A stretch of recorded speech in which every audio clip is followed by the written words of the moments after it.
So everyone is ready, or you want to get them? Just 5 minutes. Not 5 minutes? Not 5 minutes, 1 minute.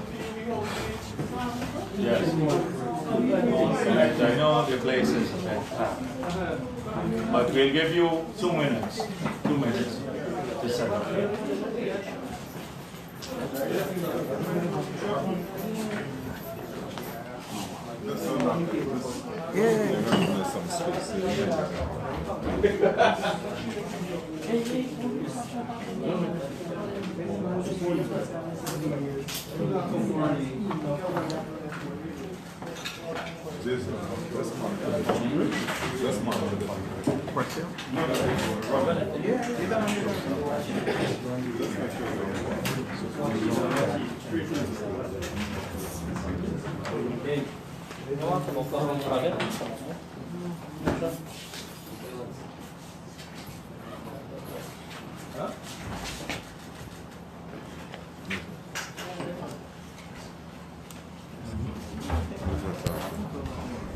Thank you for attending this press conference. As you know, we just returned here to the office of the Leader of the Opposition from a meeting with the President. And on my side, there were the people who you see here at the head table with me, and also Anil Nandalal and Irfan Ali, who have remained in the office of the President to work with a team from their side to draft a press statement, a joint press statement or communique that will be issued to the media shortly. This was requested by the government side, that we issue a joint communique, and we agreed to it. But I thought that it's important that we share our perspectives on the meeting that took place, although there will be a joint press statement that will be issued a little bit later. And I wish to, first of all, remind you that I received a letter sometime last week indicating that the meeting that I requested immediately upon the passage of the no confidence motion with the President, that meeting would be held today. And in that letter from Minister Harman, he requested that I submit items for the agenda. So I asked the Chief Whip from our side, Bill Teixeira, to respond to Mr. Harman in relation to that issue. First of all, agreeing to the meeting, and I will tell you exactly what she wrote in. I'll read it to you. The third paragraph of her letter. With reference to your request for an indication of items that Mr. Jagdeo may wish to include on the agenda, I wish to inform you that the key issue will be the consequences of the passage of the no confidence motion on December 21st, 2018. The leader of the opposition is coming with an open mind with regard to any other items for possible inclusion during the meeting. So we made it clear that we wanted to deal with the consequences of the successful passage of the no confidence motion, but we had an open mind to any other issue. So upon arrival at the office of the President, the President submitted to us, and his team submitted to us an agenda that they had prepared. This is a copy of the agenda, and there were 2 items with many sub-points under those 2 items. So the first was titled Constitutional and Legal Situation, and under that heading you had 1, the functioning of the National Assembly, 2, functioning of the government, 3, public service, 4, public order, and 5, dissolution of Parliament. Then the second main heading, general and regional elections. Under that, you had 4 subpoints. 1, role of the National Assembly. 2, operational readiness of GCOM. 3, national registration. And 4, public information. So that was the agenda that we were presented with. So the president, yes, you're getting your stuff fixed, Wendell. You always have a problem with your thing. So the president started off and he indicated that the public is looking to us to inspire confidence in the society, and that his government is ready to work with us in this regard. He pointed out also that the state, after the passage of the no confidence motion, the state of affairs in the country and the uncertainties over what will happen in the future may have led to the emboldenment of some of our neighbors to threaten our territorial integrity. So in my response, I indicated that we are also very concerned about what is taking place now in the country. Lots of concerns and people not being clear about the future. And we share his view that strong, mature action on the part of both government and opposition is important in this time to ensure that we come out of this situation respectful of our Constitution and in a manner that lends confidence in Guyana. And secondly, that we have expressed on numerous occasions and will continue to do so, and the government will continue to have our full support on any issue to do with the defense of our territorial integrity. No confidence or no confidence motion. This is our standard position. It's non-negotiable, and we will continue to pursue that line.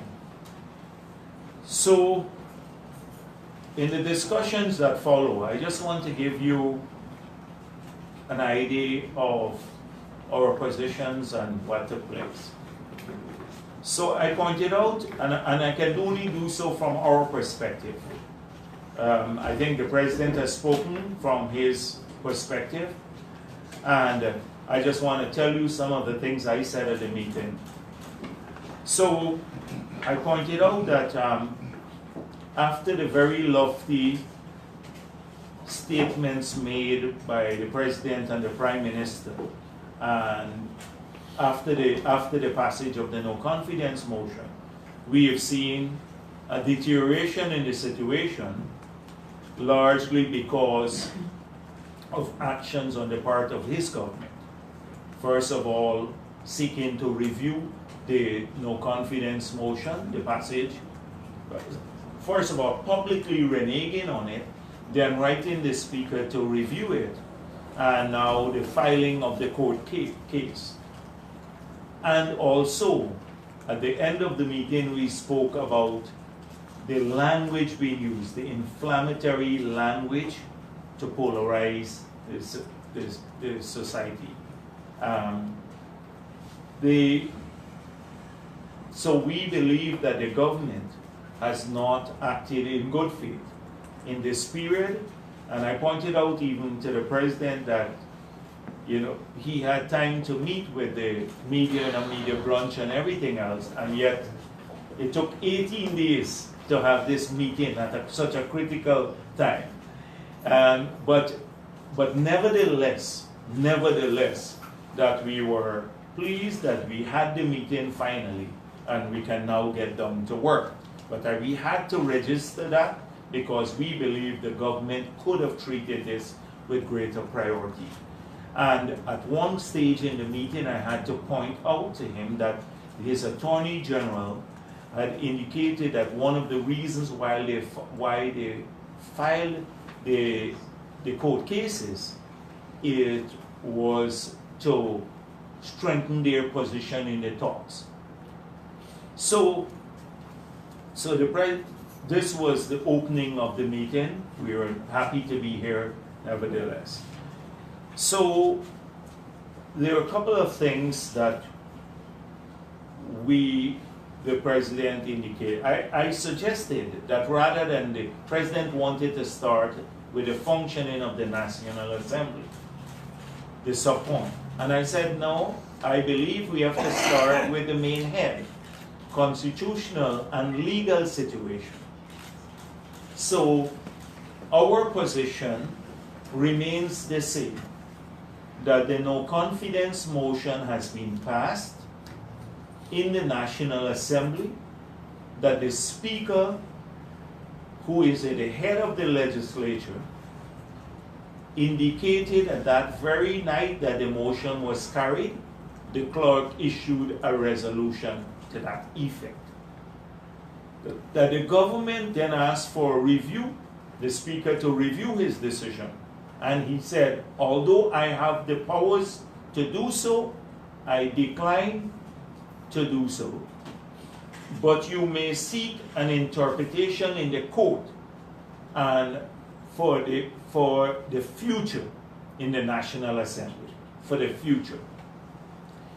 So, as far as we're concerned, the legislature has spoken clearly, not once but twice. First, to say the motion was carried, and secondly, to when they were requested to review it, declined to do so. So until now, once the legislature has spoken so definitively, immediately the constitutional provisions 106.6 and 106.7 starts or should be applied once that is the legislature has spoken. So the fact that you go to court now, that you go to the court to seek a remedy, does not change that. In fact, you're now seeking to overturn that. But right now, we only have court cases that are filed. So we asked for clarity on the first issue, constitutional and legal situation, whether the government accepted that and would it consider basically withdrawing the court case. Not in the exact words. So the president said no, they will continue to pursue the legal route as a remedy to this situation. So we made it clear that this, whilst we agreed with the first option, that this legal remedy could take forever. That it could take maybe a year, and what happens in the meantime? We would have defeated, first of all, the purpose of the Constitution, the intent of 106 and 107. That's one. And what if at the end of the year the court rules in our favor? Or at the end of 2 years, the court says, yes, it was validly upheld. You don't get the timeline back. So we made it clear that this legal situation, we don't support it, but that's a reality. The government has said it will pursue it. So we then said, why not approach the court to hear these matters continuously as provided for by our laws relating to elections petition. And it was pointed out at the meeting by several people on our side that even in routine matters, lawyers approach the judges for expeditious hearing, not to approach the lawyer to interfere with their judgment, but for expeditious hearing. So why not do that? Both sides approach the court for an expeditious hearing of the matter throughout, from every stage of our court, all the way to the CCJ. There were some, and we said that the courts must pay heed to this. This is not a routine matter. This is a constitutional matter that impinges on a timeline. So somehow, I think that's going to be reflected in the joint agreement. That is one thing that I think we agreed on, that some approach could be made to the court jointly or through a public statement to have this matter expeditiously determined, since the government has insisted that it is going to pursue this remedy. It will not withdraw. And so we made it clear that Articles 106.6 and 106.7 spoke about a resignation, and then the 107 imposes what we believe is a caretaker type responsibility on the government. The president responded by saying there is nothing like caretaker government, nothing like caretaker responsibility in the Constitution. And we pointed out that even the president and many of his others in 2014 first introduced the concept. It was not an introduction by the People's Progressive Party, but they had spoken publicly about when we were faced with a no confidence motion in 2014, that the government should resign and you should have a caretaker government, basically, or you should have caretaker responsibilities. That is what they did. So we maintain our position that the government must only, the president made it clear that you cannot have a country without a government, and we agree with this 100%.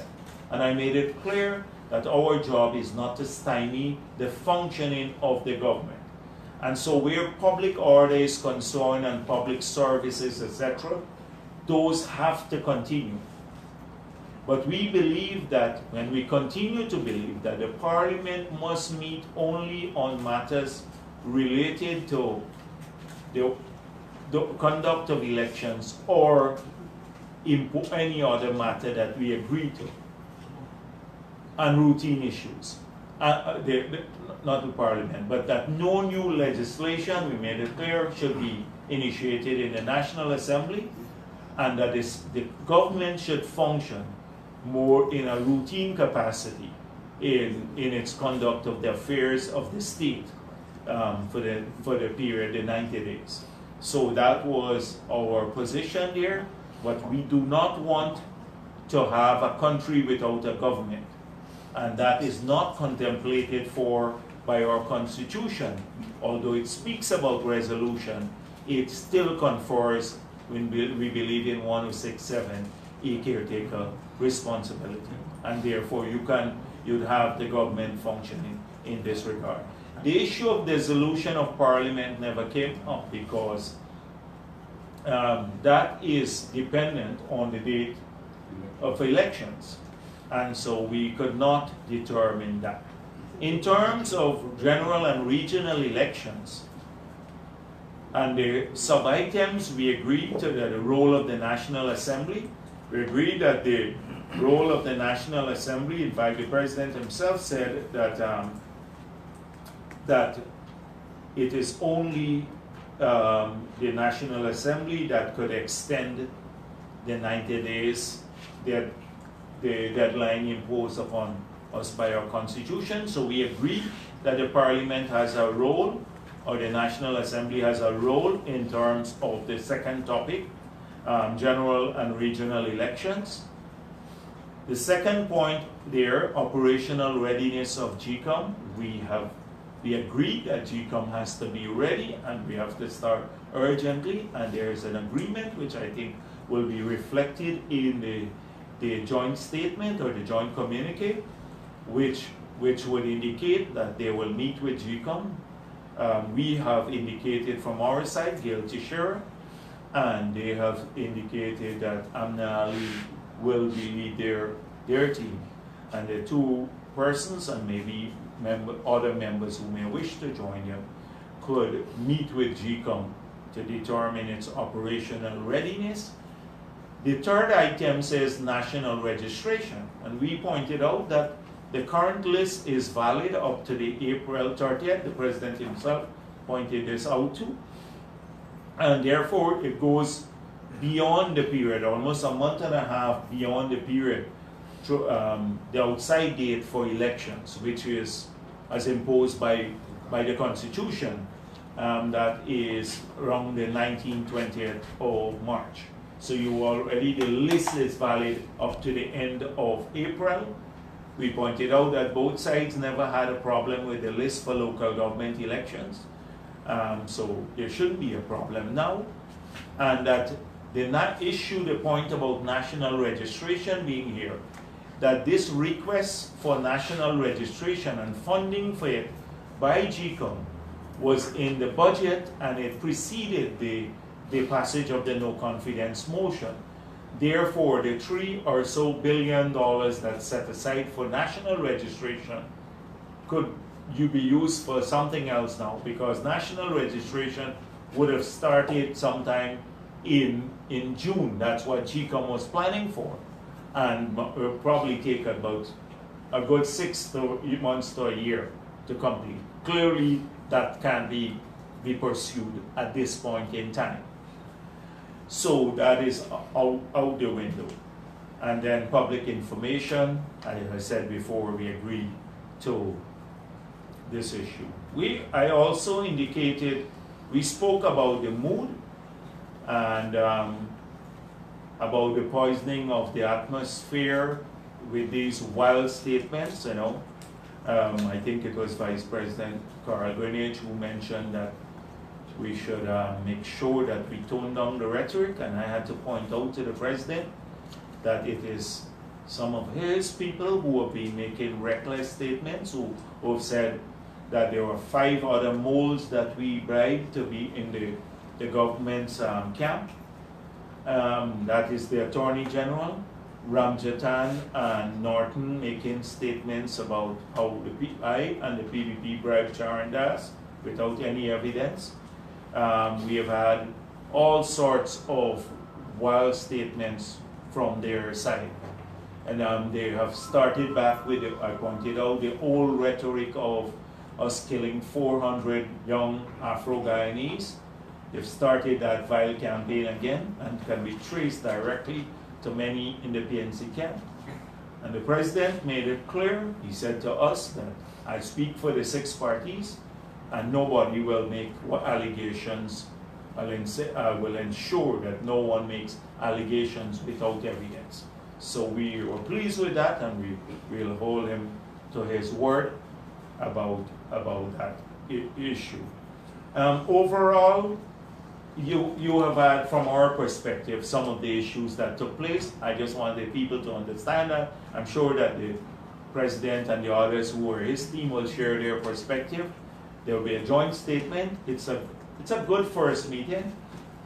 I made it clear also that beyond the contentious issues surrounding the passage of the no confidence motion and the compliance with the Constitution and elections in accordance with the Constitution, which we now have to focus on, that we would still like to keep our mind open to, in a different sort of atmosphere, to talk about how Guyana will be managed in the future, that all stakeholders, what sort of governance arrangement we can jointly work on that will see all stakeholders involved, and that will move our country forward without getting into this traditional type of contentious politics. So I made that statement right at the end that we keep that door open for that sort of engagement, but very mindful about how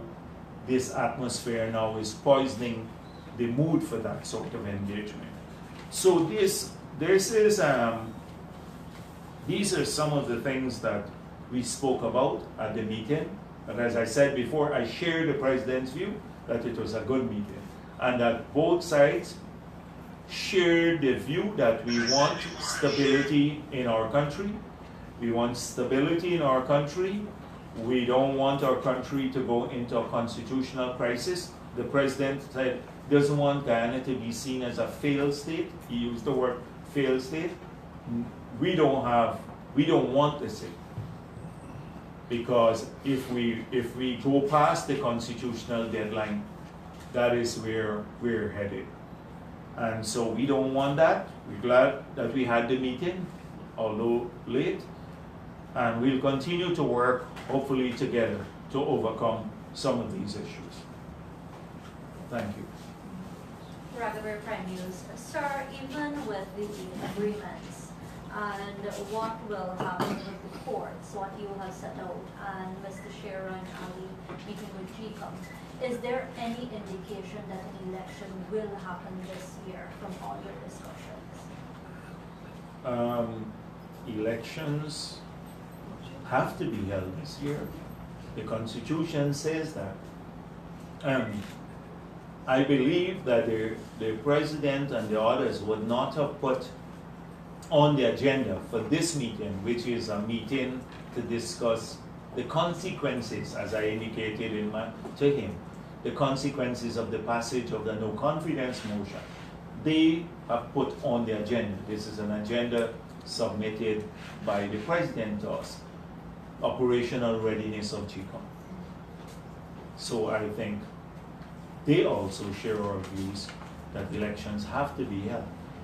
That or else this would not have found its place on the agenda that they submitted to us. A follow-up, Mr. Jagdeo, that issue brought up, sir, Yes. in light of the fact that Mr. Shearer and Ms. Ali will be meeting with GCOM and all that they've said about elections and so on, do you interpret all of this as an inference that the government has in fact conceded that elections will be held this year? I want to avoid the inferences on those issues that are not explicit, because I don't want to be accused of breaking the spirit of the talk. But I decided, and the team here decided, we will share with you details of our positions so that you can draw those inferences however you wish. You've seen the agenda, you've heard the items on the agenda, you heard what we indicated, you know our positions, you can draw your own inferences. You can do that. I don't want to speak for the government side, because I may say one thing to you and they may have a totally different view in mind. Remember, this is the same government that on the night of the passage of the no confidence motion held a press conference at which the Prime Minister, with all of the leaders there almost, excepting the President, the Attorney General included, and said the government has fallen, elections in 90 days, and the government must resign. If you look at that press conference carefully, and then some of those very same figures have come up with some of the most hilarious type of explanations for that initial statement. Kian Wilbur, Kaiser News. I want to take you to the issue of poisoning the atmosphere with certain rhetoric. I know Mr. Aubrey Norton would have made certain comments. Given the President's statement, would you still be pursuing legal action? I have to, because whether I pursue it to the end is another matter, because these things take a long time in the court. But the lawyer could not get a copy of him saying it. We had a statement, but we managed to get the video recording only 2 days ago. So I've sent that to the lawyer now, so I expect that that will be pursued shortly. That he be written to ask to withdraw this, and I'm hoping that given what the president said here, and he was very strong about this, I must say, he said, I speak for the 6 parties. Didn't consult, he said, that no allegation will be made without any evidence. And we said, if you have the evidence, send it to the police. You don't need the ministers to be talking about this all the time, or your people. So that is what will happen. I guess my lawyer would write him and ask him to withdraw the statement. And if he withdraws it, then there will be no issue. If he does not, he'll have to file a lawsuit against him. Mr. Jagdeo, could you say whether any discussions were held about the possibility of appointing a temporary chairman of GCOM in light of the current chairman's protracted illness? No, that never came up in the discussion. It's just that the 2 teams, a joint team, will meet with GCOM to discuss readiness, operational readiness to conduct the elections. And does your party believe that the $3 billion will be enough to run off the general election? And this is precisely why we said that the Parliament can meet on those issues associated with Article 1067. Article 1067 says the elections in 3 months. So any issue relating to elections, the Parliament could legitimately be convened and we will attend. So if we need laws, the GCOM needs new laws, we can pass those. If GCOM needs supplementary provision, then those could be passed. Or, any other matter. Yeah, but my question was whether you believe the $3 billion can run off the election. I don't know at this point in time, but that is why I'm saying there is a method. If it's not adequate, then we can easily go back to Parliament. That is a legitimate reason for convening the Parliament, because it gives effect to Article 1067 of the Constitution. Mr. Jagdeo, the president, the government, would have went ahead with the passage of the Natural Resource Fund bill. Have you asked the president specifically to put a pause? We did not ask about the reversal of anything. We just made it clear that we believe that the government must not pass new laws, etc. in this period. And the president was in agreement with this? Huh? No, I'm just telling you what our position is. I can't speak. This is what you have to get the government to say that they may have a different view. I'm trying to share our perspective on the issues, where there are some things we reach agreement on that you will see in the communique. But there are others that we still maintain our position that something happened, an event took place on the night of the 21st that you can't reverse. And that event has constitutional consequences, including for the government. And you can't behave as though it's business as usual, because that means that you have no recognition of that event that took place. That means that the voice of the legislature, which has clearly spoken, as outlined by the head of the legislature, the speaker, you don't intend to comply with. And especially in the face of only a legal challenge without that challenge even being heard in court. Right now, that's the only position that stands. Manager for Channel 2 Yes. News. You talk about a governance construct, and there's word on the street about a shared governance. What do you envision when you prefer some kind of governance structure going forward between the opposition and the government? Clearly, all the parties say they love Guyana. Every party. Every party, regardless, they have said they want a Guyana for all the people. A multiracial, multi-ethnic, multi-religious Guyana, and that all of our people must share the benefits. Yeah. The parties have constituencies. We are open. We have not, at the level of the PPP, discussed any specific formulation. But one thing I know about the PPP from Cherry Jagan days, and he's written about this, when the party proposed the National Front government in the 70s, that we are open to engagement. And we will not ignore or cast aside without listening or carefully consider any arrangement that will preserve or focus on serving the people of this country and bringing greater ethnic and religious and other security to Guyana. We remain open, not just with the APNU, but right now with civil society. That is why we remain open to working with anyone who share the same objectives as we share. And I'm telling you what our objectives are. A government that looks after all the people of Guyana. Whether you vote for that government or not, that they look out for your interests equally. Government that looks out for everyone's. So that's why I said we are always open to discussions. We are open to discussions, and I'm very explicit about it. But do you have, does the PPP have some kind of vision of what that would look like? We are an old party, and we have had the discussions hundreds of times before, and we have ideas. We do have great ideas about all of this. You will remember one time I launched a paper called Towards Inclusive Governance at the State House. Building Trust for Inclusive Governance. I think it's 2004.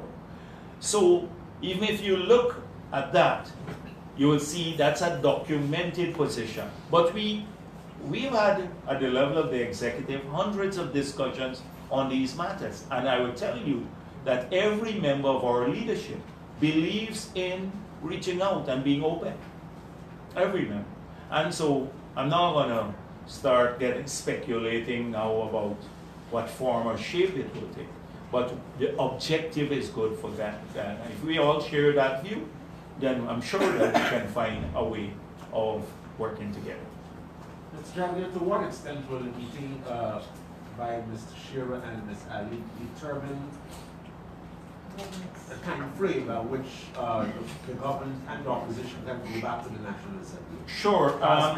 Let us wait this. We believe that because from all the readings and from within what we have heard from the Secretariat, it is the Secretariat that really does the planning for the elections, and that the timeline is adequate now to hold elections by that particular time, to have GCOM ready. That is adequate. But we believe that they still have enough room, even if that, and I don't want to speculate at that point when we get to that bridge we cross it. But between March 19th and the end of the validity of the list, to hold elections within this period where the current list is still valid.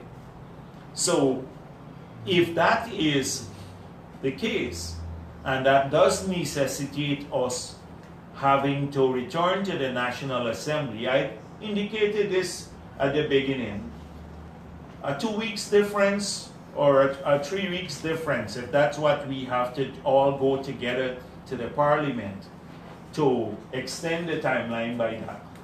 In the great scheme of things, that will not harm anyone in Guyana, and it will not harm us in the PPP. But if the government refuses to honor the passage of the no confidence motion, and they refuse to define a timeline for elections, and the constitutional period expires, the government then becomes unconstitutional, illegal, illegitimate. The same consequences that we are fearful of will manifest themselves about the instability. Mr. Jagdeo, I'm not getting it clear. Was there an assurance that the government will not take legislation outside of elections to the Parliament within this time? No more. None of that. I'm just telling you what our position is. They did not say whether they will abide by that or not, our interpretation. Mr. Jagdeo, from Guyana Chronicle. Sir, could you say if the party is really ready for an election in 3 months. This Oh. one that will get on your presidential candidate and the prime ministerial candidate. Sure. And I wouldn't be as arrogant as they're saying, bring it on. I would not use those words, but we have started our preparation. We'll be ready for nomination day, which will be in the first couple of weeks of February.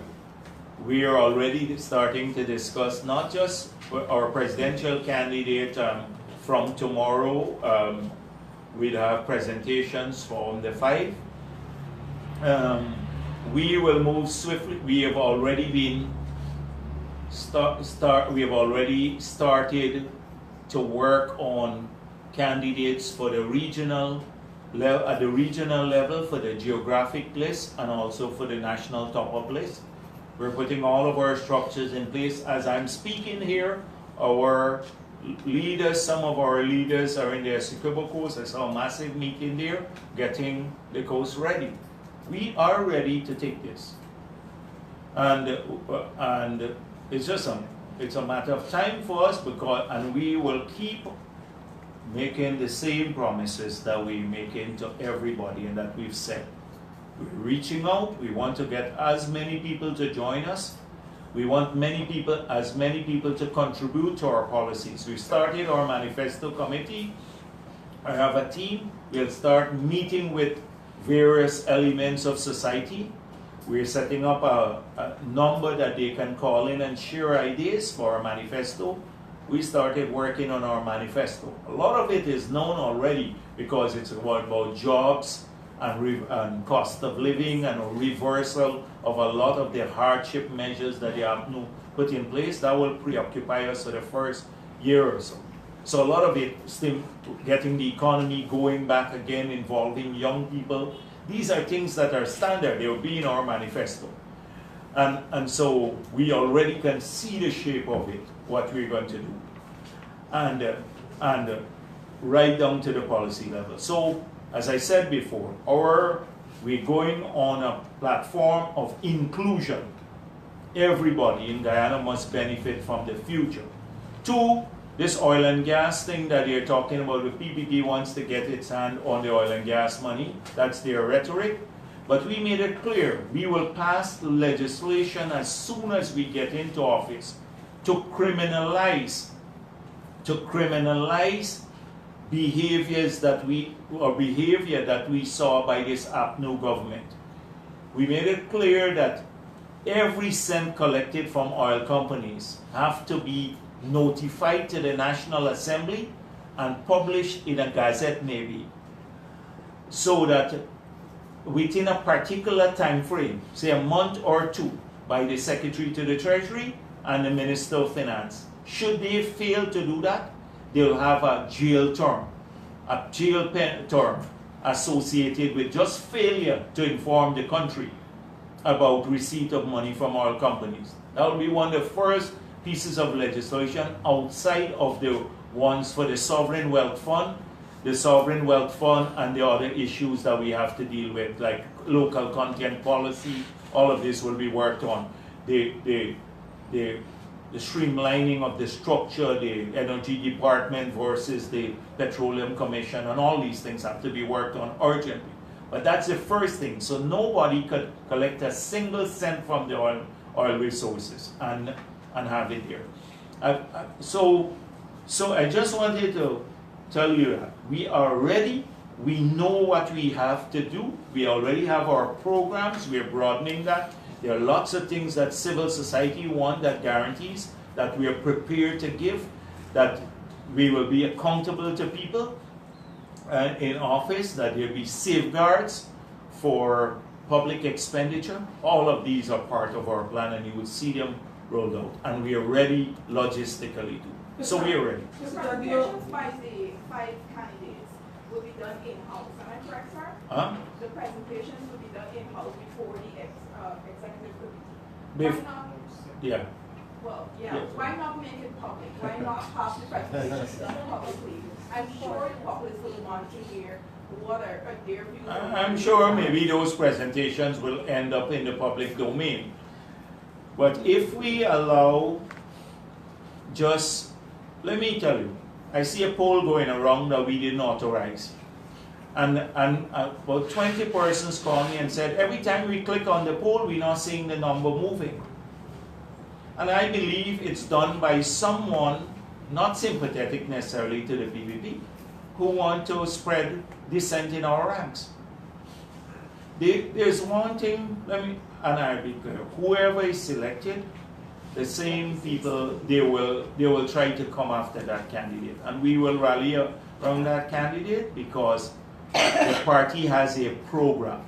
A party has a program, and that program will be pursued. So the leadership of the party, in most organizations, it's the leadership that selects, and it's through a secret ballot. And when we're done, we'll work together, all of the candidates and the leadership of the party and the rank and file and others who are joining us to deliver a better Guyana. Mr. Mr. Jagdeo, we're in a situation now with the Constitution where a lot of persons are highlighting the need for constitutional reform. I spoke with the Prime Minister the night when the Speaker ruled that the motion is the vote stands. And the Prime Minister acknowledged that the Parliament, the last Parliament, failed in discussing constitutional reform. When you enunciated the things that you're going to deal with just now, you did not mention constitutional reform. Is that one of the things that you plan to deal with? I think there's a great deal of arrogance in specifying as a party what you want to do without testing it, whether it's popular out here. So what we did when we had that Constitutional Reform Commission, when the PPP had it, Frank was on it too, we had 10 members, 20 members. 10 from the political parties, 5, and then 10 from civil society that did hundreds of hours of meetings, public memoranda submitted, they went out on the ground, they met people. This was truly a national effort so that the issues that came out came from the people, not by someone sitting in an office in Georgetown and say, this is what I want because it serves my interest. So let us do this and think that that is what you have to do, or one organization or any political party. We will commit to that broad-based process for constitutional reform. And whatever comes out of that process, we will respect. We'll commit to the process, but not to any specific, arrogantly to say, we want to do this or that, etc. If there are really egregious things, maybe there may be a few of those suggestions that has been in the debate for a while and agreed to across the board generally. But we can commit to a process. This government tried to hijack the process. The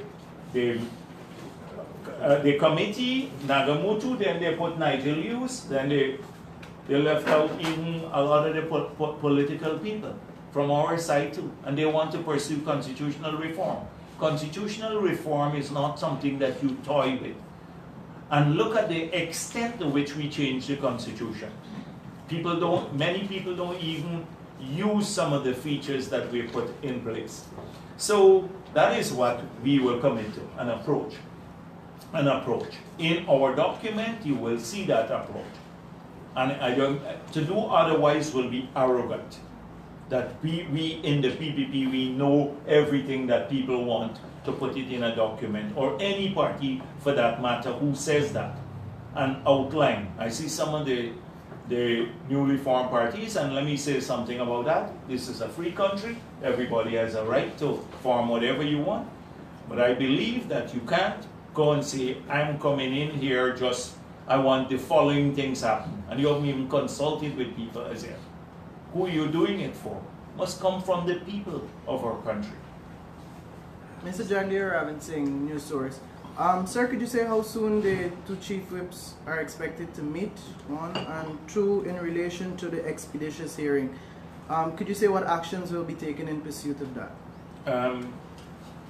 first of all, I'm hoping that they can meet tomorrow with GCOM. So Gail Teixeira would have to call Amna Ali and work out the time with Amna Ali to do that. And then the other matter, I think, will be in this joint statement, that what we agreed to, that both sides will urge the courts. So I expect if the courts see that, and they know this is a constitutional matter, and given what is happening in the region, we have had the CCJ meet over a weekend to resolve an issue. And in several matters, we can deal with this issue continuously. This is not just an ordinary matter. This is a question of the Constitution, and also that a timeline imposed by the Constitution is ticking. And so the urgency that we're pushing for must have dawned, the need for that urgency must have dawned on the court themselves, that they have to deal with expeditiously. And now they're getting the government and opposition saying, we want you to hear this expeditiously, continuously, expeditiously, get the hearing so we can move it and get that out of the way. Because the government has not withdrawn that route. We thought that they will withdraw this issue and then decide to go, the legal challenges, and decide to go and respect the Constitution. Sir, aside from that, you mentioned that there were a number of issues that you agreed on. Other than the legal action that the PPP does not agree with, were there any other issues that the two parties... The agreement issues will come out in the communique. So you will get before the end of the day a statement which outlines all the agreements. I'm asking about disagreements. Were there any other disagreements outside of the issue with action? I don't want... You heard our position. And what I'm trying to do here is not to speak for the government, because they need to say their perspective on the issue. So you can draw. We're in a free society, and our side want to have the media to understand, and the country, what took place at the meeting. Because often you don't get that from a short statement. So we've shared our perspective, the government can share it, but this is not to undermine the tone or what took place. I said it was a good meeting. I'm glad we reached agreement. We're moving forward. We're looking forward to working together, but you need to understand our views. All right, could I get, if there's anyone else, and then I go back to it. Yes. Just one thing. You spoke about toning down the rhetoric, but I've also heard from some of your supporters, especially on social media, you would see some derogatory statements, inflammatory statements from you. Sure. I've even seen one or two from your MPs. Okay. I don't want to name Yes. So the thing is that toning down means toning down on both sides. And let me say one thing about many people are PVP supporters and stuff. We don't control everyone in social media, not because they have an Indian name or something else that we control what people say. This is a free country. People can say what they want. But there are limits that you need to impose on yourself, things that are unlawful. Two, one about people's race. That should be a territory that we should never go into. You falling back on ethnic arguments or religious arguments or gender-related arguments. Those are things that we should avoid at all costs. And I know some people respond in kind. I'm saying to our supporters, those who say that, we have enough evidence and a track record and list of achievements that we can take on any issue without having to resort to vile language or abusive language. Argue our cases in that a positive way. Argue our cases. We have that, and we'll gain more respect.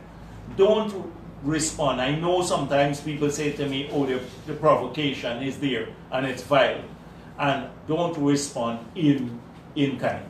because it harms what we are trying to achieve as a party, which is to bring all of our people together and to work for all of Ghana. And they, on the other hand, they then capitalize on that to polarize people.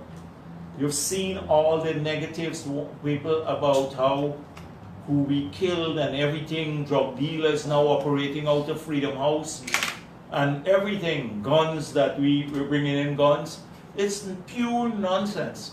And I'm glad the president said that, because some of their known faces too are doing this sort of thing.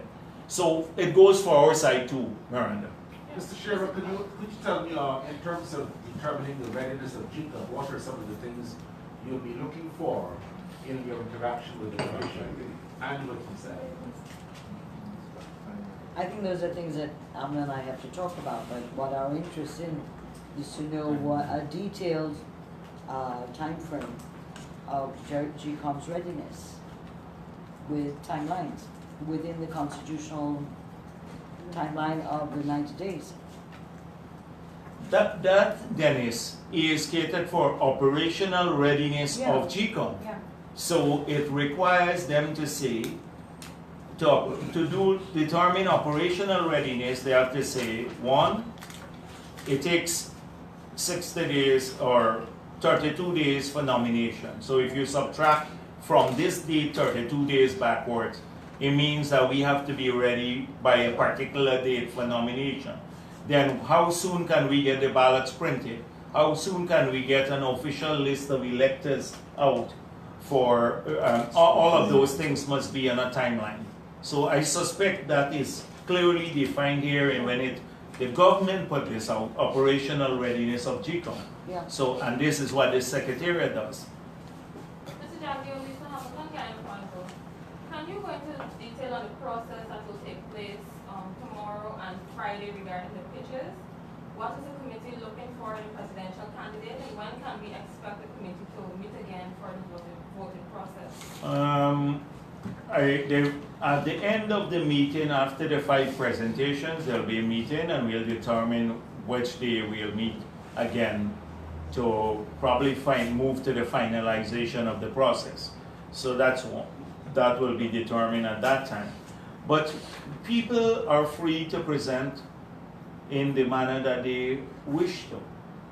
Of course, I think some of it might be personal, and who they are and stuff like that. Not that we don't know who they are, but a bit of it, what they bring to the table, and also the policies that, some critical policies that issues that they may want to address before the leadership of the party. Sorry, go ahead. What is the committee looking for directly? No, the committee is made up of the same people. So listen. So if one candidate, Frank Anthony, presents, Gail Tisher can ask him questions too. The committee is also the same members, the 35. So it's not a separate committee that is screening all of these people and waiting for them. The 5 who are presenting are part of the 35 too. So when they are part of the 34 others who will be listening to the presentation and are free to ask questions on all of these issues too of the presenter. Also, when can we expect the prime ministerial candidate to be identified? Once we settle this, then we'll move swiftly into that phase. Would there be likely be a team going into the elections? We don't know. That will have to be discussed at the Secretariat. That will have to be discussed, not the Secretariat, the EXCO and the Central Committee. But you were saying, sir? No, let me don't share more info on this thing. That's why I stop at but.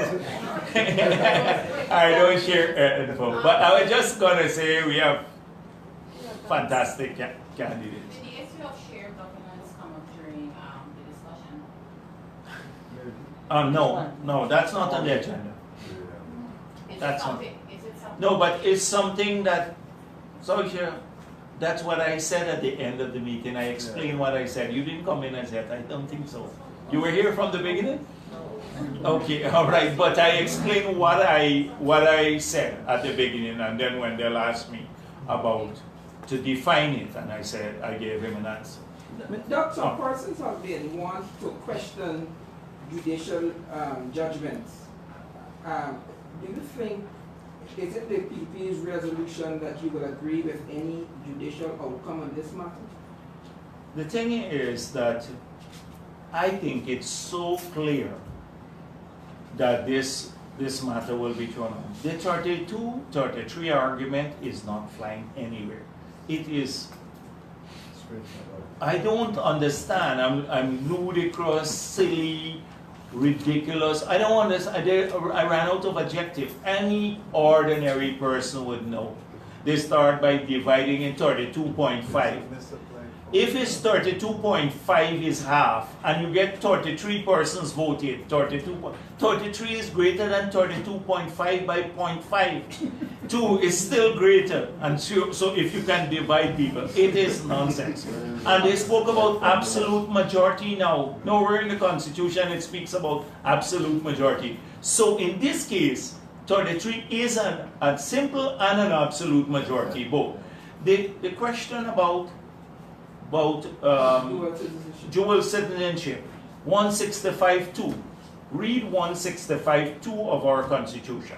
Secondly, we believe that you can only, that they're out of time, that you can only challenge people, the elections or the results of an election or the appointment of a member of parliament by way of a petition, and it has to be done within a time frame. That time frame expired a long time back.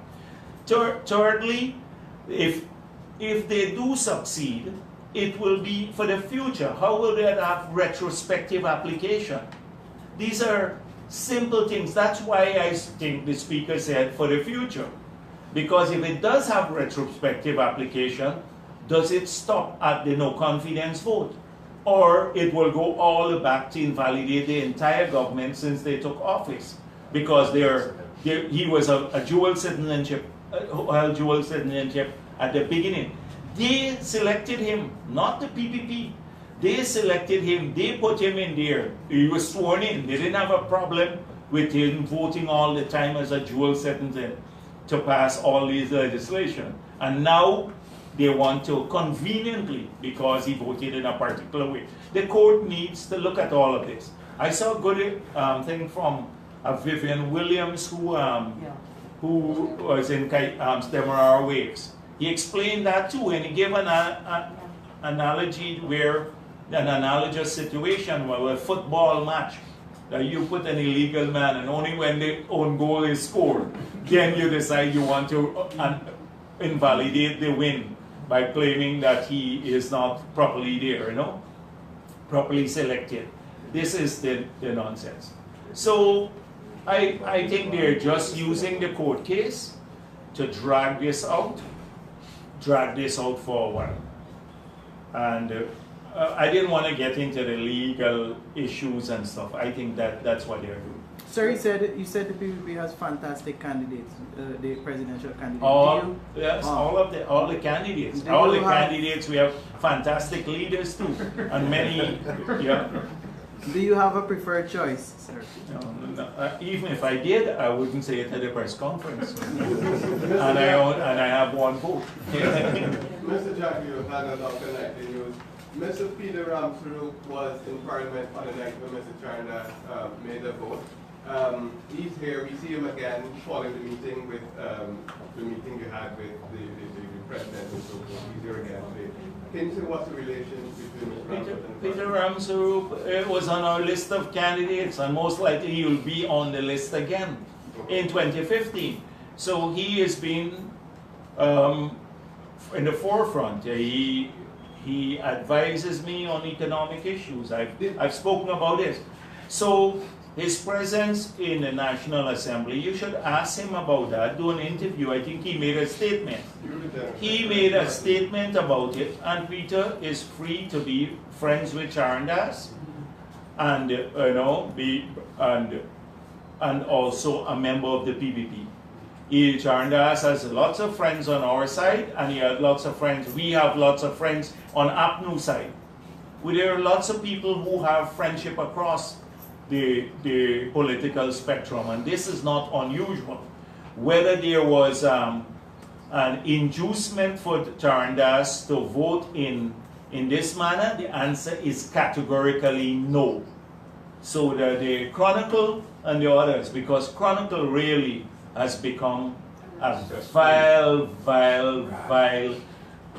rag. This is an abuse of the taxpayers' money. From Schumann to everybody.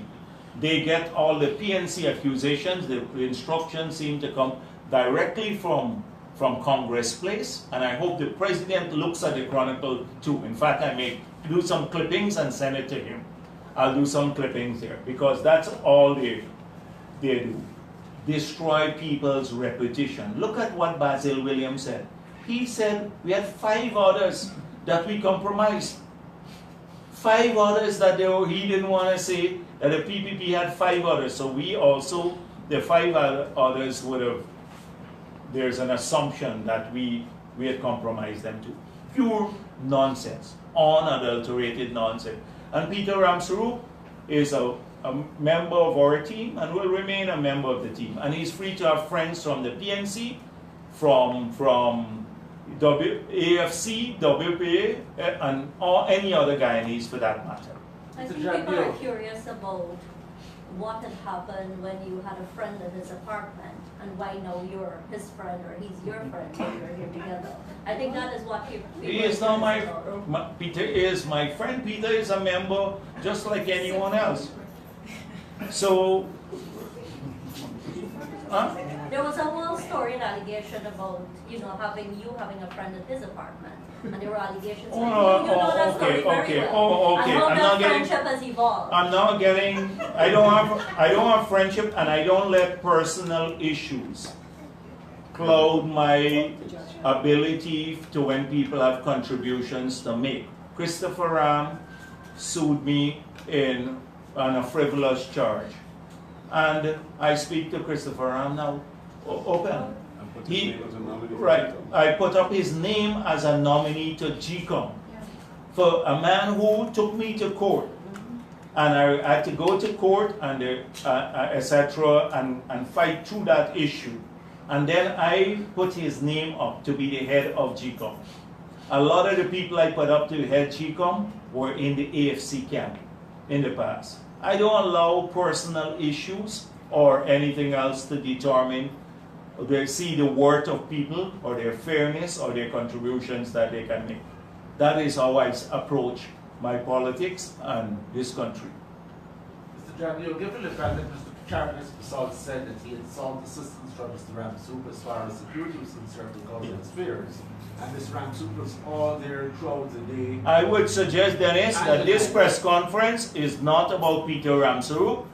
Peter, you asked Peter Ramsarup when you... I'm asking you a question. Yes, okay. And the question is, whether did Mr. Ramsarup tell you, or did he ever tell you that he was there providing security for Mr. Charles Basalt, and whether Mr. Basalt was likely to vote in favor of the motion? No, he did not. And as I said before, Peter Ramsarup is free to have friends wherever he wants. I believe Ramjatan was Ramsarup's friend too. Not Ramsarup, Charandas' friend. When Ramjatan went over and said, I'll give you security to clear out the country, was Ramjatan compromised too? And all of the others. So I believe it's trying to stir up an issue where nothing exists. This is the typical thing for APNU behavior. Because Peter Ramsarup acted in a capacity as an individual, not as a member of the People's Progressive Party. He did not receive an instruction from the PPP, nor did he report and seek permission from the PPP for his relationship with Charandas or any other member of the parliament or anyone else, or what took place on that night. It's as clear as daylight, and we've said it 100, a million times. But I'm not going to distance the party from people because they have friends in among other races or among other parties. I'm not going to distance them from us. That's what we're trying to encourage, better relationship across politics. Yes. Thank you very much.